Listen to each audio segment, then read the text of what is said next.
Le président de la République, chef de l'État, son Excellence Félix Antoine Tshisekedi Tshilombo, a réuni autour de lui les chefs de corps, les chefs des institutions, dans ce que nous appelons la réunion interinstitutionnelle.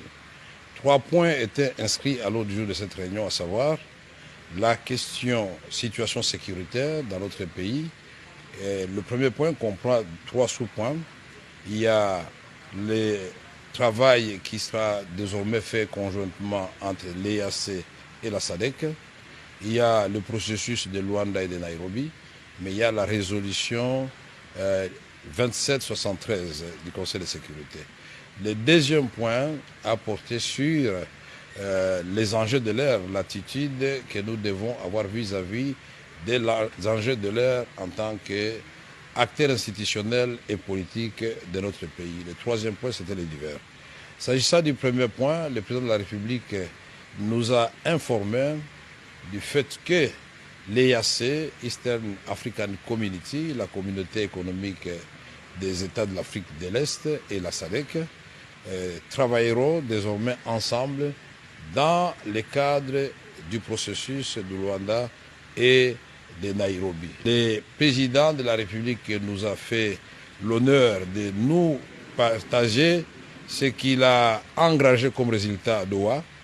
C'était, sur le plan diplomatique, très important, et nous expliquer, et à travers nous, tout le peuple congolais, que Doha n'a pas annulé Luanda ni Nairobi. Au contraire, Doha vient booster Luanda et Nairobi. En ce qui concerne la résolution 2773, merci à tous ceux qui ont apporté leur voix pour qu'elle soit adoptée. C'est une victoire diplomatique parce qu'elle impose des sanctions, elle impose des cessations des hostilités, mais nous avons dit que ce n'était pas suffisant. Il faut qu'on ait des modalités pratiques de l'application de cette résolution, d'autant plus que par le passé, on a eu des résolutions de démilitarisation de Kisangani qui n'avaient pas été appliquées, et là, le travail va continuer, et le président a exhorté Madame la Première ministre et le gouvernement de continuer cette offensive diplomatique pour dire à nos partenaires et amis du Congo comment nous allons rendre pratique cette résolution 2773. En ce qui concerne les enjeux de l'heure, l'environnement politique et les enjeux de l'heure, le président de la République a insisté sur l'initiative qui est aujourd'hui conduite par son conseil spécial en matière de sécurité, le professeur Eberandé.